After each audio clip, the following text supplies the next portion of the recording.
Okay, it's recording now. So, yeah, Emi and Gayatri, just can you give us a little rough background on your learning adventures since February 2017 when I arrived at the school and worked with you guys?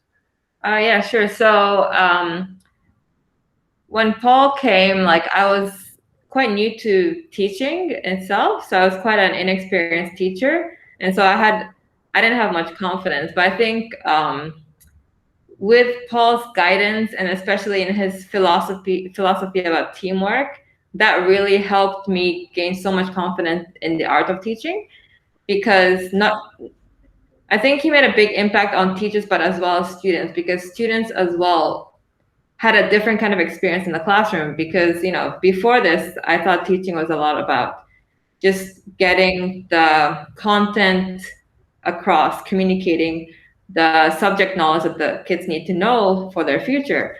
But the style, the way I thought about teaching changed dramatically ever since I started incorporating all these strategies about team-based inquiry. And it really helped me to feel so much more comfortable in the classroom and gain confidence in what I'm doing with the kids. And the kids as well reacted really well, in the sense that they really felt that they enjoyed what they were learning. They enjoyed the experience of learning together as a team. And so whether it was science class, math class, or PE class, basically having the kids understand that a lot of the learning happens together collaboratively helped them become more engaged and to consolidate their understanding and to be able to demonstrate what they've learned at the end of the session. That was really, seeing that gave me more confidence as a teacher as well. And so it's made a lot of positive impacts in my science class, in my math class as well, because a lot of these subjects are very dry, and kids either like it or they love it or they hate it. So it was really helpful for kids, especially for, like, let's say kids who hate math just naturally. They don't see any connections to real life. So making it team-based learning, team-based inquiry, got those kids engaged as well. And so that was really important for me, because it made it more, it made a huge difference as a whole class. Like, it made it more inclusive as well. So it really helped me to differentiate as well. Like, how could I help kids who are very needy versus kids who find a lot of these things too easy, right? Because in AOBA, like, the levels are very different. So we have kids who are very able, and we have kids who have a lot of needs, support needed. So doing team-based inquiry was helpful because, like Paul taught me, kids should be able to choose their own team members. And when we did that in the classroom, kids tended to take ownership and tended to choose members who are somehow similar ability as them. And so they naturally differentiated when they formed their own teams.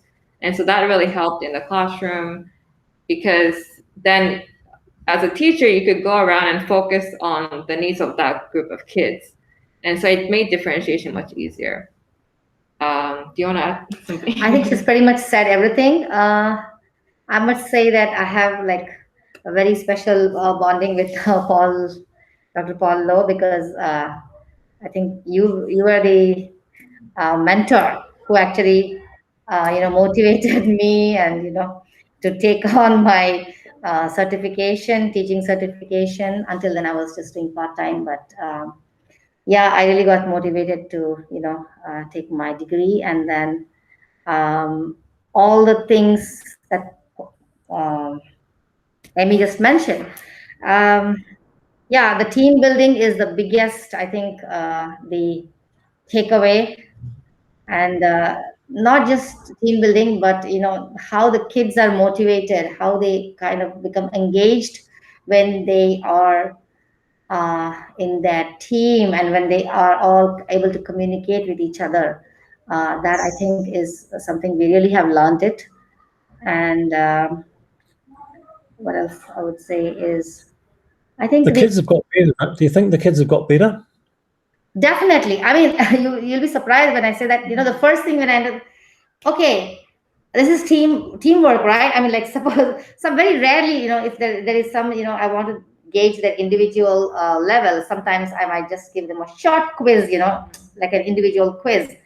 But then they are so much now into teamwork that they don't even want to take a small quiz, individual test. They say, can we do it in teams? I said, okay, no problem. Go ahead and take it in your team.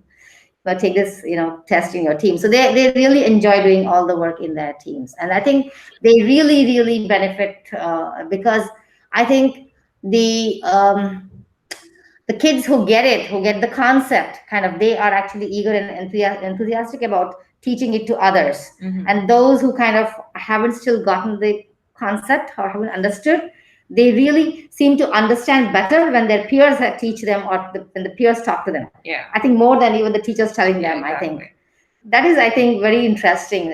When we observe the kids, I think, yes. They don't want to sometimes admit in front of the teacher that they don't know something.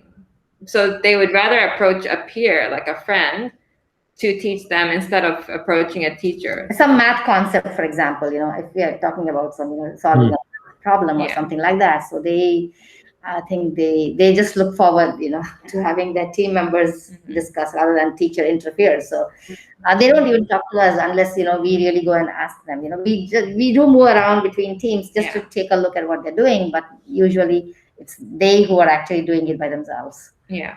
Most of the time. And they're very proud when they get the answer. Exactly. Okay, we got it, we got it, and they're very happy. Because they do team-based assessment, of course, which is really useful time to facilitate and see what's going on. So how that's working well still? Right, yes. So, they don't dread a team test as much as they would if it was an individual test. Yeah.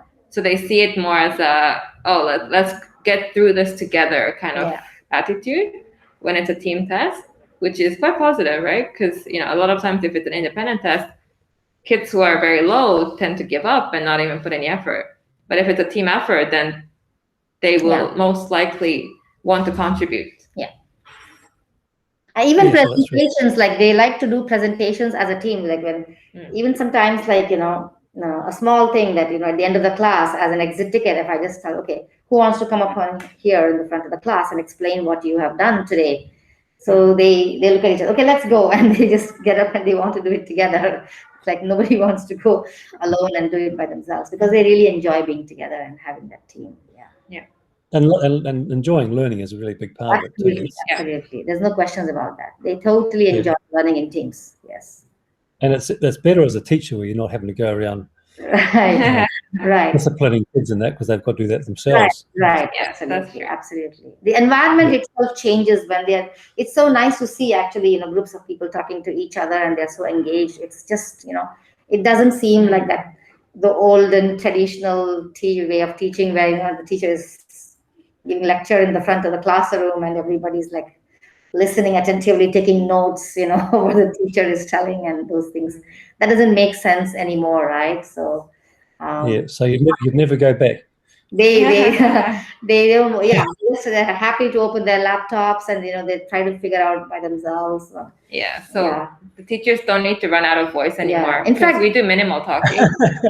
It's mostly students talking most of the time. In fact, just today I gave them in math. I gave them like an investigation, to come up with their own formula for how would you solve for the area of a polygon. Given any polygon, what is the general formula? So they kind of had to come up with their own.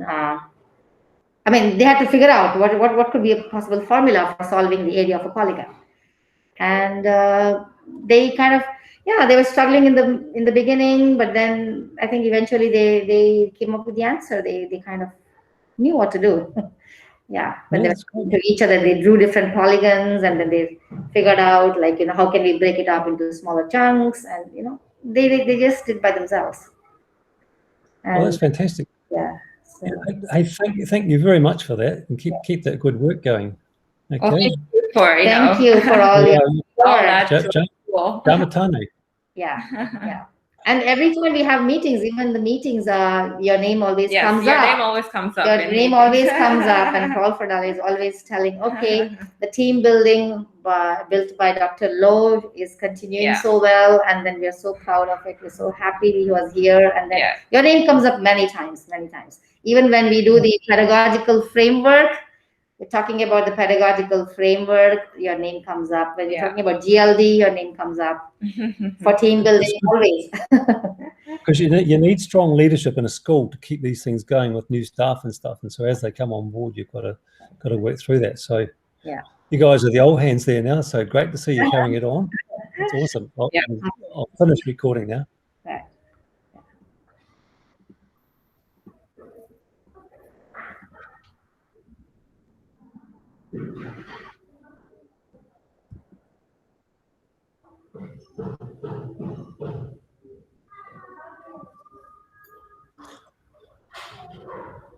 Yes,